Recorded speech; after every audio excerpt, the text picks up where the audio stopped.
This week on Fun on the Suncoast, we're talking about the amusement parks of yesteryear. That used to be a lot of fun. Hey everybody, thanks for coming back to Fun on the Suncoast. My name is Matt. And I'm Jen. And we're at the Valerie Theater in Inverness, and we're coming to you live via tape on YouTube and Facebook and our website, funonthesuncoast.com. Yeah. Amusement parks are very interesting. It's something about Florida. It's a very entrepreneurial kind of starting an amusement park or an attraction is what they started out as.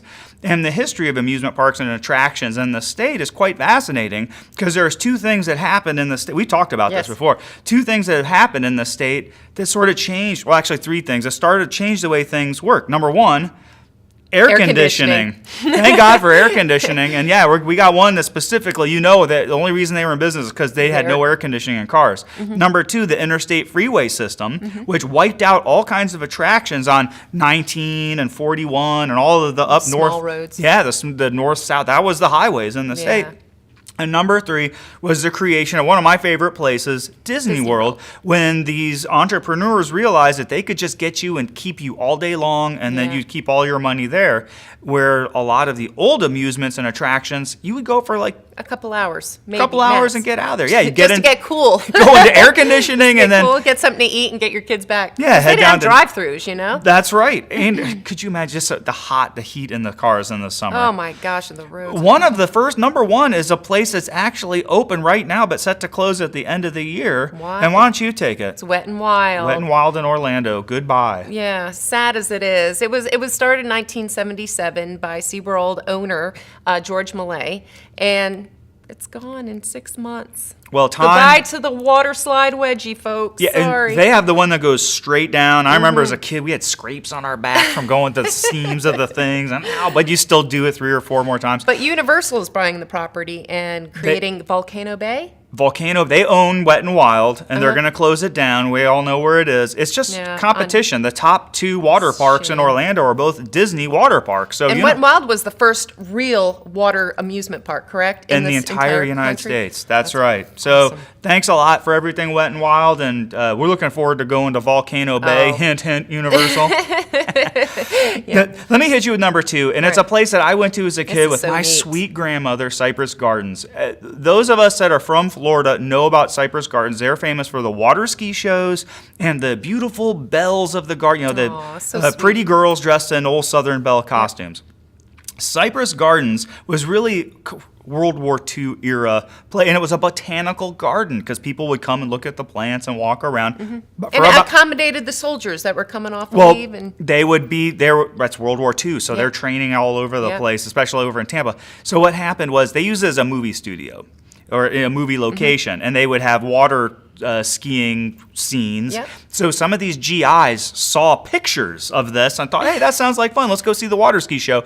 And they arrived, and there was no water ski show. They were just filming movies. And so the owner was actually at war. His wife talked to the son, and the son, like everybody in Florida growing up, at least in the 80s, we were all professional water skiers in our own mind, at least. And he said to the son, can you start a water ski show? And the kid says, yeah, I think we can do that. So they worked it out, and their first show had 800 people show up. Amazing for back then. That was why they had the water ski shows, because these soldiers were looking for something to go do, and they added something more than just looking at plants.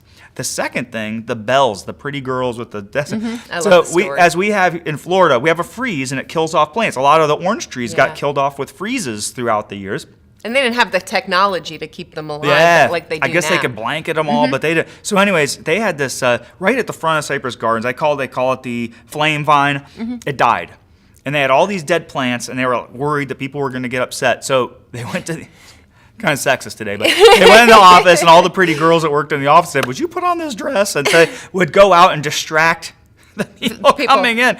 But they didn't realize there was going to be a huge, everyone would take pictures, and with the, that was such a huge thing. Yeah, it was fun to see them. It must have been hot in those dresses in July with the layers of, But anyways, that was what happened ultimately is pressure from the full day parks like Disney World.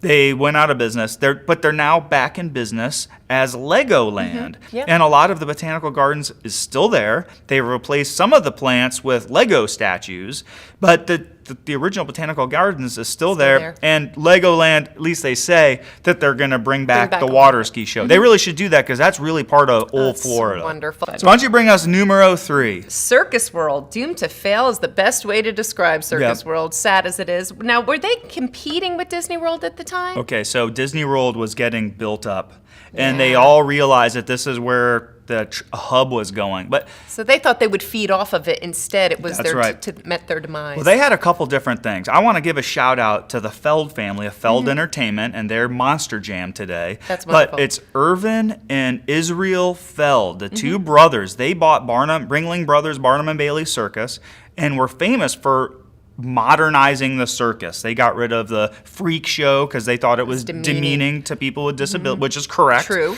And they did a lot of stuff to bring it into the modern era. Now, the circus has 2 trains, the red train and the blue train. So they travel by train. And what happened was that they decided to go to Orlando, lots of open land. They wanted to have a place where they could have the winter home for all the animals. And you think about that, that would have been great. Yeah. Barns with the elephants and you see the exhibits with the lions and all that. The train tracks did not match the train cars that they had for their animals. So that it ultimately got changed hands to boardwalk and baseball. How long did that survive? Not long. Not long. By this time, they had other theme parks, Disney World, and all these were all being built up. And it was just hard to compete. Very difficult. And look, if they'd had the elephants and they had all that, it would have been great. But they didn't have any of that stuff. That's amazing. So now, I don't know anything about Six Gun Territory. This is, because it is Florida and this is your childhood. I was not here. So I want you to give us information on Six Gun Territory. Some of the remnants of Six Gun Territory are at some of the final buildings, the facades are at the Kirby family farm. Six Gun Territory was kind of a piggyback attraction off of Silver Springs. No, I've been there. Okay, so you go to Silver Springs, and a few hours later, you're out of there. You're out of there. So they had it's like a ghost town, some of it. There's some old relics of a zoo. I didn't put it in there, but it's a state park now. It used to have more attractions and more animal displays, and now they basically, I think, have the glass bottom boats and some of that stuff, and it's the Silver River, which is awesome. Yeah. So they tried to put in the Six Gun Territory. They built a Wild West town, the Indian Village, a lot of the stuff with a PC. It would never fly. Dancing girl shows and all that stuff. But they had the train that'd bring you in, and they would do a train robbery. And they had like a skyway that would take you back out. So they had a couple things. But they never had enough money to really get rides. So in Florida, we have lots of carnival rides that are stashed around because there's no winter here, really, so they could stash them. So they got a carnival rides going, and I remember the gunfight in the western town, and the guy falls off onto a covered wagon thing, and they're all blasting away. And that was fun to see that. The problem was all these people. They had an enormous number of people on the payroll versus 2 people operating a ride. And if no one shows up, you just got 2 people sitting there. They had all these people with their guns and stuff, and 5 people showed up. You got to put on the Wild West show.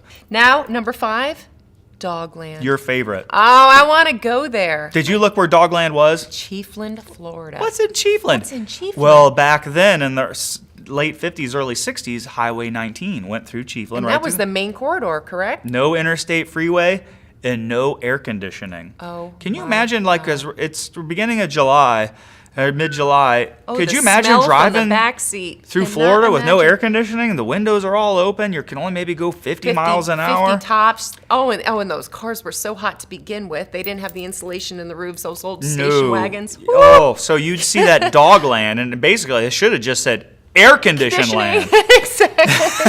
Dogs are a bonus. Yeah, it's fun to see the dogs. I just want to cool off. And they had a Kentucky Fried Chicken attached to it. Oh, what a bonus. Yeah, wait, get some chicken. Some air conditioning. And get to play with the dogs. Yeah, buy some trinkets. They had like a couple of the big dogs with little harnesses, and they'd pull the 2 little... Isn't that just called a shelter? Yeah, right. Were any of these dogs... Today it's called, the Citrus County Animal Shelter. Dogland. Dogland. It's an era gone by. It's it's so interesting. Entrepreneurism at its best. Kudos to the ultimate entrepreneur, Walt Disney. Walt Disney, he figured it all out. He understood what to do. The e-ticket and all the rest of that stuff. Thank you, Walt, because I've had a lot of my greatest times of my life have been at Disney World and Epcot Center. Sure. That's right, and all of you too. So hey, get out and go to a theme park or go to an attraction, and we'll see you out there having fun in the Sun Coast. Have a good one. Bye-bye.